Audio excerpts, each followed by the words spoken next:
Agentes da Polícia Civil de Minas apreenderam hoje documentos e equipamentos em escritórios da Samarco, empresa mineradora responsável pela barragem de Fundão, que se rompeu há exatos 3 meses na região de Mariana. A própria Samarco confirmou que os mandados judiciais estão sendo cumpridos desde o início da manhã desta sexta-feira em escritórios de Belo Horizonte e de Mariana. Todo o material apreendido será usado como prova no inquérito da Polícia Civil, que investiga as responsabilidades pelo acidente que matou 17 pessoas, deixou 2 desaparecidos e devastou o distrito de Bento Rodrigues, que foi coberto pela lama tóxica e praticamente desapareceu.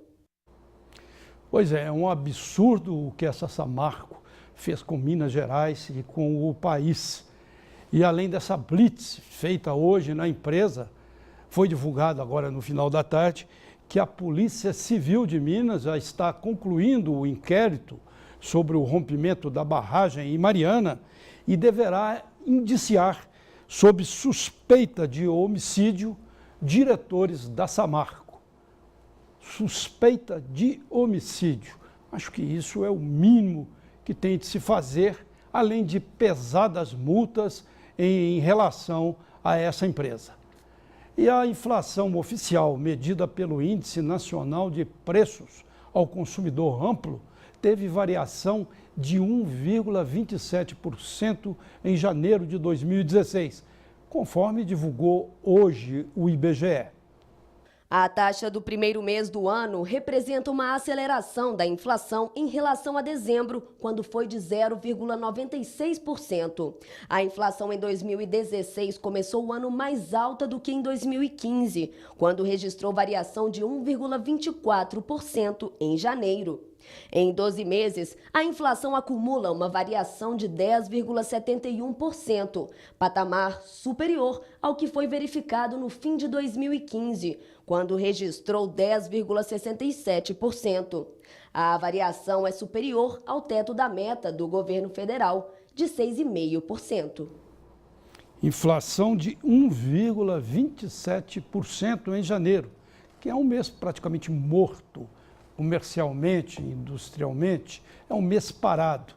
Se a perspectiva de janeiro for a realidade dos demais meses, fevereiro, março e daí por diante, a inflação deste ano vai bater em muito mais do que os 10% apurados no ano passado. E o governo ainda insiste que a inflação vai ficar agora em 2016 em torno de 7,5%. Isso é balela, conversa para boi dormir, infelizmente. E a produção industrial fechou 2015 em queda em 12 dos 15 locais pesquisados pelo IBGE.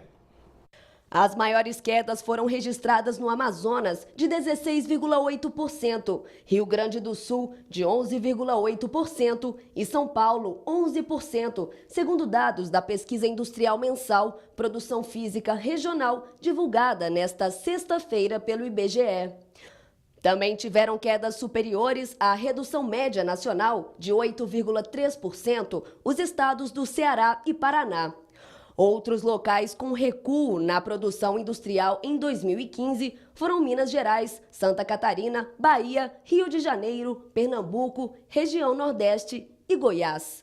Por outro lado, apenas 3 estados tiveram crescimento em 2015: Pará, Mato Grosso e Espírito Santo.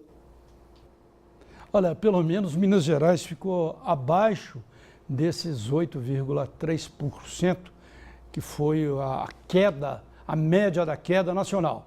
Pelo menos isso. Amazonas e São Paulo, por exemplo, perderam muito mais.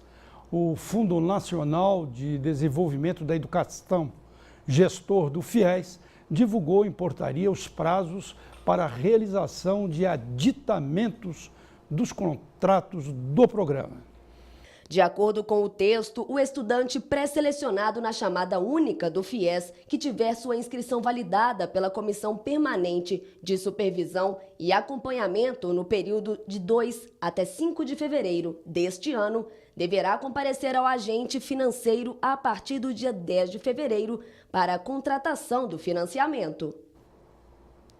Tudo pode cair, a economia, o emprego, mas o financiamento estudantil, o apoio à educação tem de ficar em último lugar em qualquer queda, em qualquer aditamento, em qualquer redução. Tomara que o governo esteja pensando assim e não queira também, com a recessão, dar uma paulada no setor educacional. O Redação VH News volta logo após um rápido intervalo.